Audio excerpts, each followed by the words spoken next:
Welcome to An Honorable Profession, a podcast giving America hope since 2018. I'm Ryan Coonerty. Along with Debbie Cox Bultan of the New Deal, I'm lucky enough to be your co-host.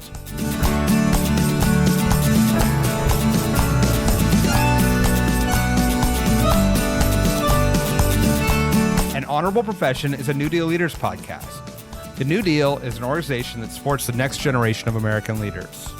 From attorneys generals to state senators to mayors to school board members, these are the people that are pushing policies and politics that will respond to climate change, rebuild our economy, address racial injustice, and restore our democracy. These are incredibly talented people who have dedicated themselves to public service when their country and their communities needed it the most. Check out newdealleaders.org to see what I'm talking about. In today's uplifting episode, I speak with former Novato Mayor and NewDEAL alum Josh Fryday, whom Governor Newsom appointed as the first ever Chief Service Officer for the state of California. With the governor's unwavering commitment to service and Josh's leadership of this new cabinet-level department, more young people are now serving in California than in the entire Peace Corps. Josh and I talk about service as a win-win-win, giving young people a chance to make a meaningful difference in their neighborhoods, earn money for college and critical skills for future jobs, and create community in this time of division and loneliness.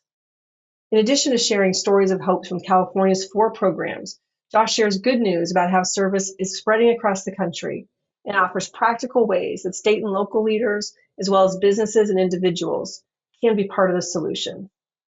We also talk about Josh's candidacy for Lieutenant Governor of California, what he's hearing from voters across the state, and how he believes that Democrats can and must both fight the Trump administration and offer fresh ideas and new approaches focused on outcomes.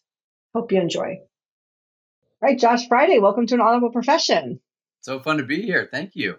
So good to see you.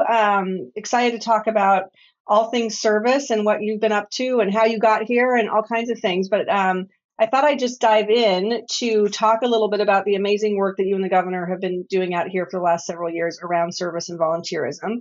As I mentioned, and to folks who are listening already, that you are the director of the California Office of Service and Community Engagement. You know that I'm a fan of service. We talk about this a lot. And so you know that my favorite stat I like to tell everybody, so I get to steal your thunder, is that California has more volunteers than the Peace Corps right now, which is amazing, actually. And you are the first director. This is a new office, so correct, I believe. So would love to just talk about what this has looked like in California, the growth of this over the last few years. And, I know we have different programs and just, maybe talk people through what we have going and its impact so far. Absolutely. Well, first of all, it's so fun to be with you. And we don't just talk about service. We actually write about it as well, Debbie. That is true. Because we have a joint op-ed. And we know that service is the answer to so many challenges our society now faces. And I think that's probably what the starting place is, just that we in California, we're very lucky because we have a governor and a state that values service, which is why we've invested it in such a big way. And we've created this cabinet position for service. And I joined the military because I actually thought after 9/11, our leaders failed us by not calling on people to serve and not giving more people something to do. So we decided we were going to do something different in California and try something different. So we created the California Service Corps, which you mentioned is now bigger than the entire Peace Corps. Which is awesome. Amazing. Awesome. It is amazing. And it consists of 4 main programs. One program is called College Corps, which I would love to give you the background on because it's a really exciting program. And I think also a great idea for Democrats to be running on this issue, which is that I call it California's GI Bill, where we're providing debt-free pathways for students who serve while they're in school. And so the idea is that we take this very American concept and idea of service and also helping those who serve, like we did with the GI Bill, like I benefited from. And for those who serve for 450 hours while they're in school, we give them $10,000 towards their education. So that's College Corps, which is now also spreading across the country, and other states are emulating us. We also created the country's first statewide Climate Corps to engage young people in climate organizing and pay them and then give them scholarships for college and job pathways. And and that has now spread to 12 other states across the country. We also have a youth service corps just focused on non-college track young people to give them the chance to serve in their community and experience the dignity and the joy of giving back while also starting their career. And then all of our AmeriCorps programs, which the Trump administration is trying hard to dismantle, but we're fighting them on, also run through our office. So altogether, those programs, which create thousands of opportunities for people to serve, creates the California Service Corps. So amazing. It's really, it's remarkable. Let's talk a little bit about the benefits. You talked about college affordability being one. If you're going to try to go to college and need that help and can serve, you get tuition. There's other stuff we've talked about too. I mean, you talked about the Climate Corps.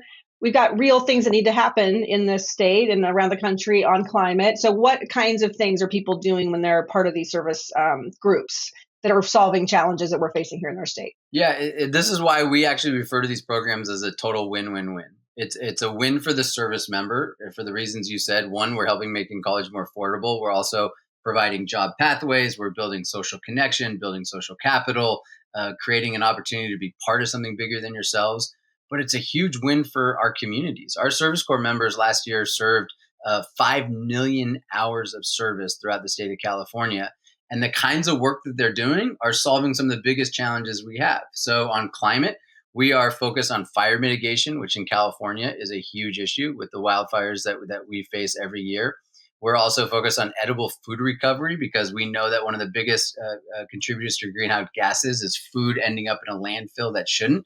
And our College Corps members or Climate Corps members are the ones who are actually organizing communities to make sure that doesn't happen.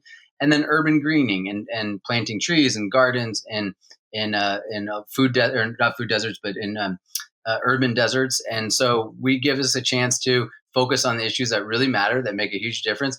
Our College Corps members, for instance, are tutoring and mentoring throughout our schools. And what we know from our education experts is coming out of COVID, the most important thing we can do for those who have fallen behind is to give what's called high dosage tutoring. And to actually give that one-on-one attention or that more individual attention that like my wife, who's a teacher, can't do because she's got 32 kids in her class. And so our College Corps members are the ones that are providing that service. So this is really meaningful work and it's helping communities, rural, urban, small, big, everywhere in our state. Yeah. And I mean, I love it. And one of the other things that we talk about a lot is this sense of community too, right? And so we're talking about the win-win-win. It's, all of that actual work that's getting done that needs to get done, pathways to college or jobs, careers. And then also just fostering a sense of community that we hear all the time is so broken in our country, right? This divisiveness, the polarization. And to me, service is a place where you can come be with people that you might not otherwise interact with and build that sense of community. And so I'm going to add that to the list of really important wins, actually. That's the third win. You nailed it. So thank you for finishing it. So it's members, it's community, but then it's all of us. When we invest in service and we create community where people feel like they're part of something, it helps every single one of us. And I think we're seeing that play out in our politics right now, where we have a deeply unhappy society. We have a lonely society, an isolated society where people are disconnected from each other. They're divided. And guess what? In those circumstances, it's easy for people to tear us apart, to divide us. And so we have to fix it. And service certainly contributes in a major way to, I think, getting us back on track. Yeah. On the bad note, you mentioned it, but obviously there's cuts to AmeriCorps from the federal government, the Trump administration, which is so sad because it's traditionally been a bipartisan issue, actually. So it's shocking to see it kind of be targeted like this. But so what are you doing to fight back against some of these cuts, and what would you give advice to other people who might be facing the same thing? Yeah, first of all, it's ludicrous, and it just shows what I think this administration stands for, and it's had a real impact. It hurts our communities when we cut these kinds of programs.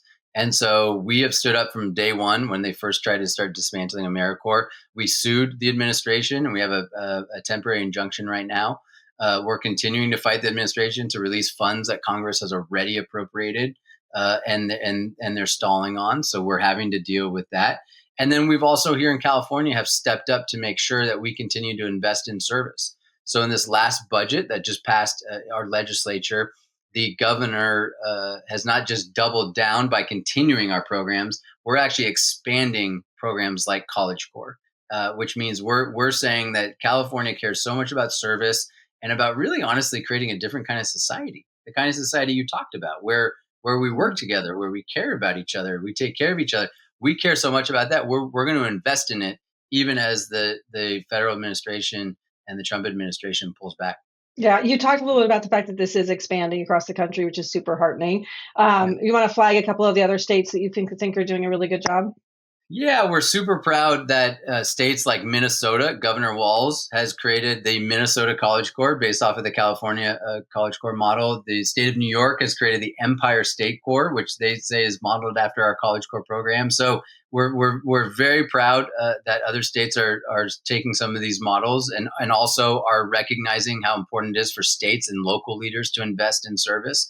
And then on our Climate Corps program, I mentioned there's 12 other states who have stepped up. We work very closely with Governor Moore in Maryland, who is an unbelievable champion for service and has really put his money where his mouth is in terms of creating exciting opportunities. And I think that's a theme, honestly, Debbie, that we're seeing, which is that states and local leaders, mayors even, we're seeing mayors and community colleges and other local leaders who are recognizing the importance of investing in this work, stepping up in a major way. Yeah, talk a little bit more about that. Was my questions for you, since a lot of our listeners work in either our elected officials at the city or county level or work in city county government. This doesn't have to be a state level thing. So what are you seeing that's happening at the local level that can be practiced other places? Such an important message that this does not have to be a national or a state level thing. And I'll just give a quick history of how we got to College Corps, which started when I was mayor and I was a New Dealer. And I had this idea that we should create local opportunities for people to serve. And we created a program where if you graduated from one of our high schools and you committed to serve with our city for 2 summers and got into our local college, which is Dominican University, you basically got a full ride to the college. We called it our local GI Bill. And that was just an example of being creative with city resources and with partnering with our local university. And that program is now College Corps. That's on almost 50 campuses across our state, serving thousands of students. And so any mayor can take that on, which I encourage every mayor to do. We're about to launch a program with a community college who has stepped up with private resources to create their own version of College Corps. And so it's an example where school board leaders and community college board leaders can also step up in a really meaningful way. And so this is just an issue of value, I think. And what we're seeing is that, and this is why I think mayors in California are calling the programs that we've created some of their best homelessness and crime prevention programs. Because when we invest on the front end with young people and we give them opportunity and we connect them and we make them feel part of a community, the benefits on the back end are tremendous.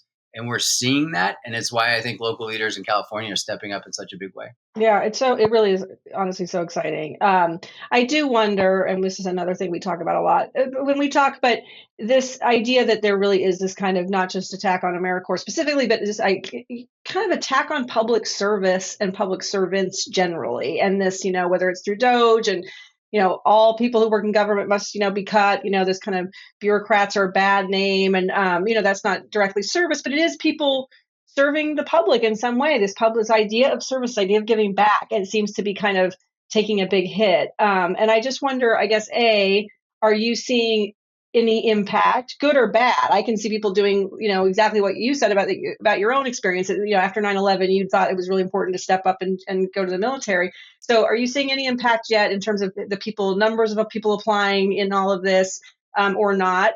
And kind of just what's your take on that and like what we can do to combat it? Well, I think we are having an existential conversation right now in our country about the meaning of service and about what we're going to value. And are we going to value individualistic behavior? Are we going to value a politics that's transactional and it's only zero sum, where if we win, they lose? That's one path that we are certainly on. Or are we going to value a society where we take care of each other, which I would argue is the foundation of a democracy, that we're all that even if we disagree with each other, ultimately at the end of the day, we're going to look out for each other. And in order to have that kind of society, that vision, which I believe deeply in, and I actually think most people want to be a part of, I think that's what people are hungry for. And we'll see that. I'll answer your question about what we're seeing in the numbers of people stepping up. If we want that kind of society, we have to invest in it. We actually have to create the opportunities, and we have to say as leaders, this is something we value, that we value a different kind of community. We value building communities. You and I have talked about the importance of building. I talk about it all the time. We need to build homes to make California more affordable. We need to build clean energy to tackle our climate challenges and our cost of electricity. But we also have to build communities. And I really think we need to talk about that more. And in communities where people feel connected to each other and connected to something and part of something.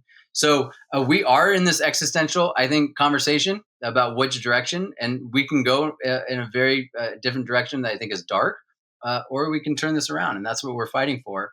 And just to answer your specific question about what we're seeing, for our College Core program, we had over 10,000 young people apply for 3,000 slots. We had 7 applications for every one Climate Core position available. Young people are thirsty and they're hungry to be given the opportunity to step up for their community and to make a difference. And if we create those chances, they're going to fill them. Now it's on us to just create more opportunities. Yeah. And to that point, I asked about elected officials because that's who we work mostly with, but I've heard you talk about this. So, I mean, if you are a company, if you are a private citizen or, a private funder, there are ways to get involved to support this that are not just policy. So maybe talk a little bit about that.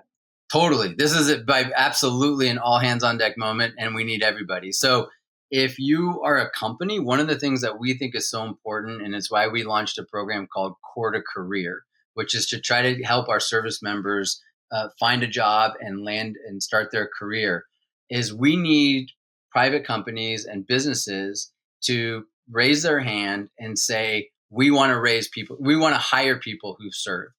We want to hire people who have stepped up for their community, who now have a year of experience showing up on time, working with people, solving problems, adapting, communicating with people. Those are the kinds of people that we want to hire. So if you're a company, you can help us by hiring our service members. You can also help by creating a culture of service where you give your employees time off.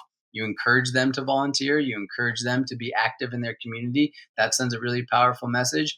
And then with individuals, we have such big needs. We need thousands of mentors and tutors across the state of California. In every community, we need volunteers at our parks. We need people to support our climate efforts. So there's something that literally every Californian can do, and honestly, every American can do. And we as leaders now need to send that message that we actually need your help. Yeah. What I love about this at its core is just like this is a very cynical world and the cynical politics right now. And, as my favorite thing someone ever told me about New Deal was that we are a cynicism free zone. And I love that. I want a t-shirt. And that to me is what service is all about, right? It's a cynicism free zone. It's like, there's a need, we can take all these needs and match them together. And this is a win-win-win, as you said. Absolutely. Maybe I want to turn to kind of you and what you're up to and how you got here. But before we leave service, maybe tell me one of your favorite. You are all over the state. I know you're always all over the state. And you're really hands-on with all of these programs. So maybe give me one anecdote or one story of something that you've seen that really touched you or is kind of emblematic of how great this is. Well, maybe I thank you for that question, because it is the best part of my job, which is I get to go around the state and talk to young people who are passionate and care about the world and are doing something about it. And so it's easy for me to be hopeful. And I am very hopeful, even in this time, because I get to see what this next generation is doing and what's happening on the ground. Maybe 2 quick examples. When we launched College Core, the College of the Desert, which is a community college in the Inland Empire, I was with our first cohort. And I asked them, why did you join College Core? Why did you decide to do it? And this one man raised his hand and he said, I joined College Core because I wanted to be a model for my kids. And I wanted to show them what it means to give back. And then he did 2 years of College Core working at the food bank in the Inland Empire, which is one of the biggest and neediest food banks in the state. And then I got a call but last year. I was driving, I remember, and I got a call from DJ is his name. And he says, hey, Josh, I just want you to know that I just finished my second year College Core. I just graduated with no debt from the community college. And I just got accepted into and will be attending UC Berkeley in the fall, where I will be also doing College Core. And he continues to do College Core, continues to give back, has changed his major to now want to work in sociology to continue to help other people. And those are the kinds of stories I hear everywhere, where we are just creating opportunity by creating these service chances and economic opportunity, but we're also transforming lives, where we're giving people a sense of purpose and meaning.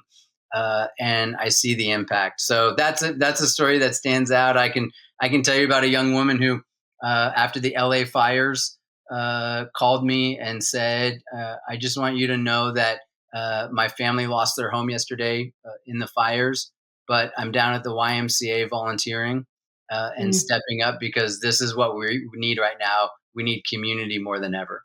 And that's what we're trying to build, is community. And we see it with our service members. And if we can create a whole new generation of people who want to build community, we're going to turn this state and country around.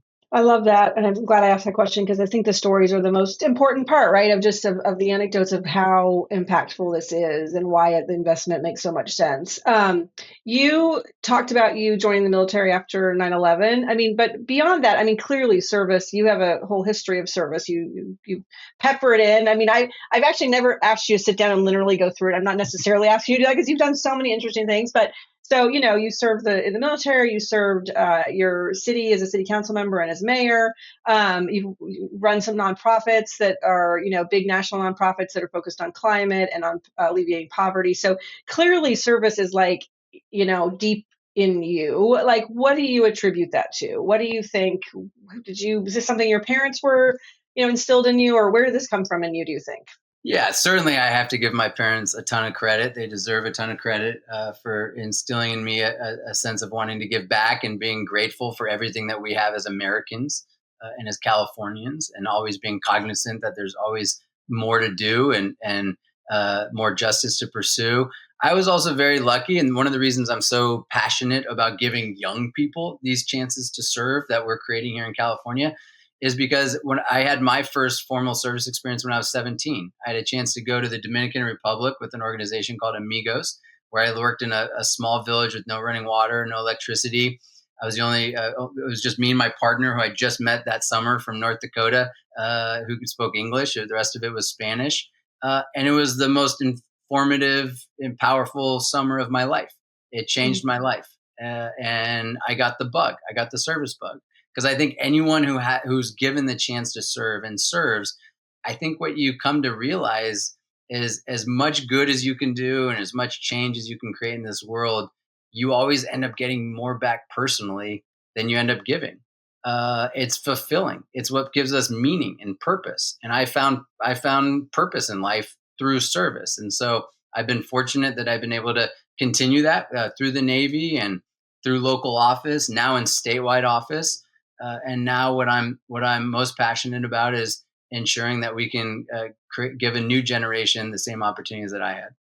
Yeah, I lied to you. I have one more question. That somebody in a conversation earlier today, not one more question about the service. And I want to talk about your exciting news. But we were talking about AI and the clear impact that AI is going to have on job churn, right? There's debates about job loss versus job, redefining work. And we were talking about the possibility of redefining work to include things like caregiving or service. Or have you thought about that? Do you think about that? Do you see what we're doing here in California, as something that will mitigate some of what will obviously be a real transition over the next, decade or so, or maybe less? Who knows? Yeah, such an important question. Yes, I do think about this a lot. And I read a really fascinating article in the LA Times recently by Matt Lewis, who sort of posed this question that you're asking, which is, what do we do if the kind of economic disruption that we're expecting comes to be? And he poses the opportunity for us to think about not just government being different, but work being different, and posed, I thought, really interesting questions, like, maybe we should have 5 teachers in every classroom instead of just one. Where my wife is like going crazy trying to corral 32 students, and it's just too difficult, and we have a massive teaching shortage in California. We have a teaching shortage of over 10,000 teachers. What if we could solve that in conjunction with the economic disruption that might be coming our way? He posed the question about what if we had a whole national corps of therapists and nurses who could Mm. go to senior people's homes who are lonely and isolated and make sure they have what they need and they get their daily care. That's the kind of society I think we might have the opportunity to imagine and reimagine in a way that not just deals with the economic reality of what AI may be bringing us, but also gives us the opportunity to create community where our jobs are more fulfilling, they're more purposeful, and they're actually focused on taking care of each other. I think it's a Yeah. really interesting thing to think about. Yeah, I love that answer. I will look at that article. I don't know. I haven't seen that. I'll look for that. So let's talk about this announcement that you had not too long ago that you are looking to run for lieutenant. You are running for lieutenant governor in the state of California, which is super exciting.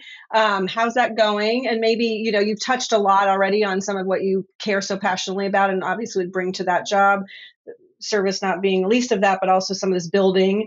When you're out there talking to people, what are you hearing, and what do you think someone in that job, lieutenant governor, needs to bring for the next 4 years? Yeah. Well, I am running for lieutenant governor of the state of California, which I'm very excited about. Having a lot of fun right now, even though these are very trying times. And I just think we're in this both and moment. I think we're in this moment where we have to both fight like hell to protect our values and protect the things we care most about and protect against the attacks on our communities that we're seeing every day coming from the Trump administration. And this is a really important and we have to deliver for people. And what I hear going up and down the state and talking to people, not in my job, but also in the campaign, is people are just hungry for a new approach and a new generation of leaders who are one going to focus on making California more affordable, but who are also going to bring us together to actually focus on results and solving problems and also being honest. And I think this is a conversation that I would love to continue to have with you and other members, which is I think we have to be honest that government can't solve everything Yeah. alone. And that that in order to create the kind of change that I think we all want and that people desperately know we need, it's going to take everybody. And we actually need everybody, which means we as leaders, and we need to elect leaders who are able to bring people together, who are able to call on everyone to say, you have a really important role to play if we're going to solve climate change or homelessness or dealing with AI disruption. That's going to take everyone. And we have to be willing to say that.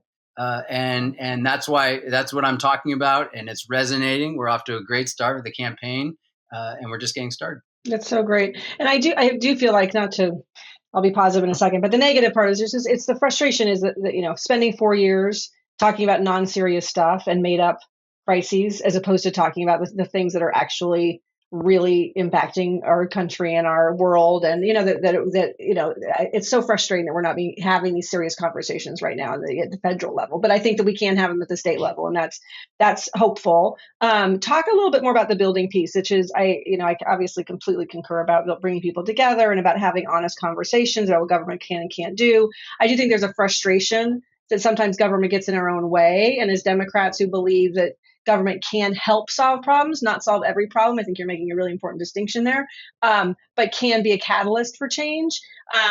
We have a special responsibility as Democrats, I think, to make it work better, right? Is that if we believe if it can do something, it better work, right? And sometimes government has kind of gotten in the way of that, making the processes too complicated. People know what it's like to fill out a government form, whatever it is. So you have talked about kind of that and us being able to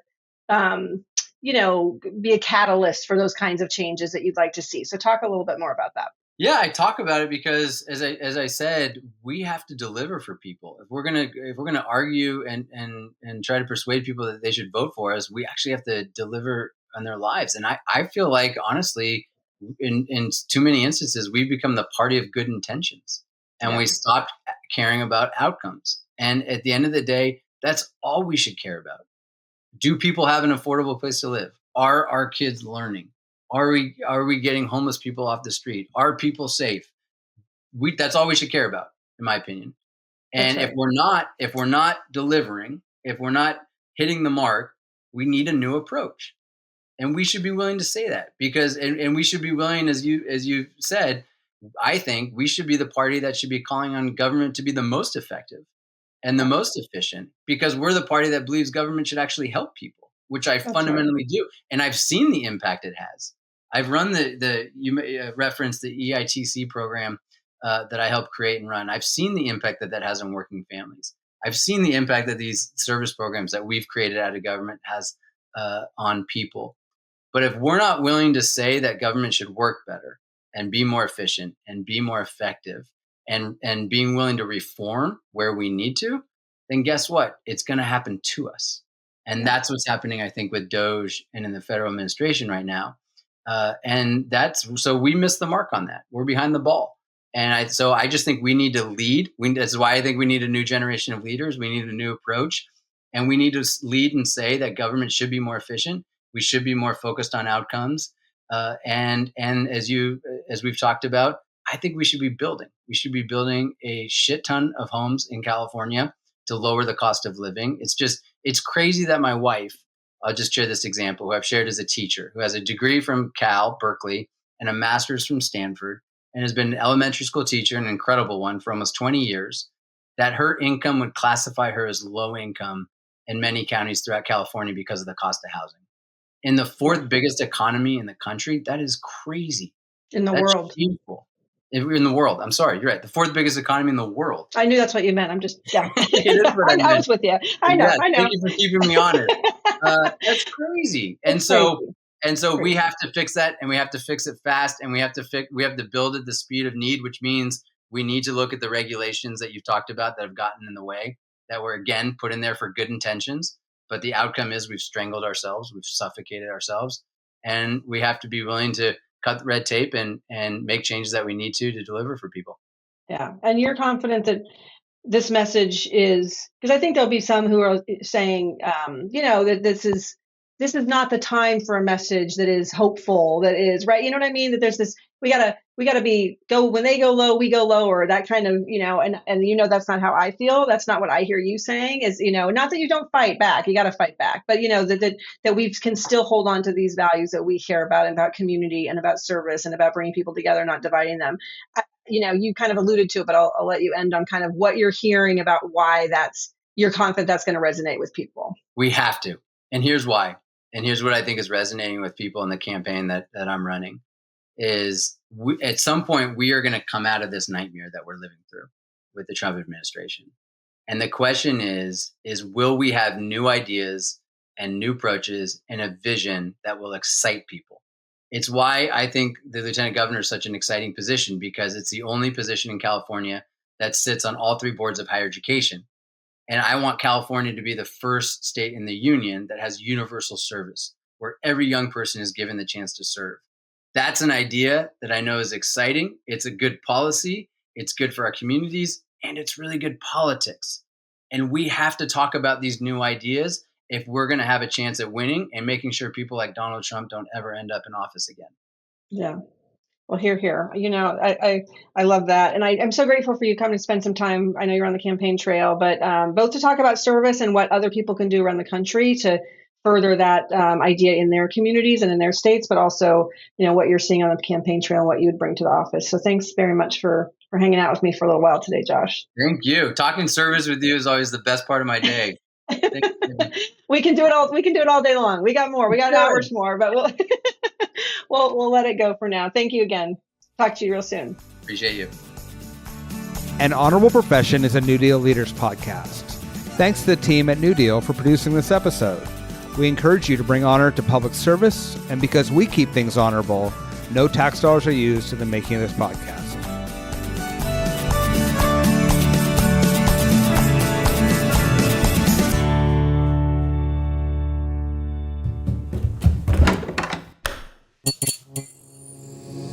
This podcast is part of the Democracy Group.